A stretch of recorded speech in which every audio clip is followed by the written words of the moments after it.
না, এবছর একটু তো ধরেন প্রবলেম হবে। আপনি যদি জানেন যে কোনো বিভাগে আসলে বিভাগীয় কমিটিগুলো ঠিকমতো অ্যাক্টিভ ছিল না বা নাই। হয়তো আছে অল্প, অল্প, খুব বেশি না। আমি সিলেক্টরদের উপরে তো অবশ্যই প্রেশার বাংলাদেশ ক্রিকেট বোর্ডের।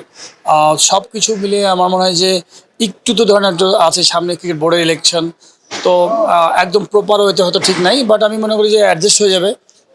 একটু সময় লাগবে। সবাইকে একটু মনে করতে হবে যে না, টুর্নামেন্ট আমাদের খেলোয়াড়দের, টুর্নামেন্ট আমাদের দেশের, টুর্নামেন্ট আমাদের ডেভেলপমেন্টের। তো আমার মনে হয় সবাইকে একটু ধৈর্য ধরতে হবে এবং সাথে চিন্তা করতে হবে সবার কন্ট্রিবিউশন লাগবে যে কী করে এই জিনিসগুলো মেকআপ, ছোটো ছোটো জিনিসগুলো ভুলগুলোকে মানে মেকআপ করা যায়। বাট অ্যাট দ্য এন্ড আমি মনে করি যে টুর্নামেন্টটা ভালো হওয়াটা খুবই দরকার। খেলোয়াড়দের জন্য খুবই ইম্পর্ট্যান্ট যে বিকজ ভবিষ্যৎ বাংলাদেশ টিমে খেলবে, অনেক মানুষ খেলা দেখবে।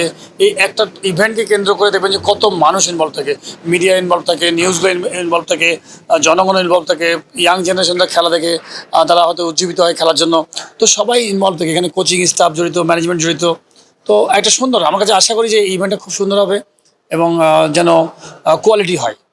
এবং এখানে অনেক সময় আমরা আরেকটা জিনিস আমি বলবো যে এই ধরনের ইভেন্টগুলোকে, ইভেন্ট শেষ হয়ে যাওয়ার পরে একটা সুন্দর আমার কাছে মনে হয় যে অ্যাসেসমেন্ট করা উচিত যে এই 15-20 দিনের মধ্যে যে এই ইভেন্ট থেকে কী কী ভুল করেছি, কী কী আমাদের লাভ হয়েছে এবং পরবর্তীতে এই ভুলগুলো যেন না হয় পরবর্তী বছরে।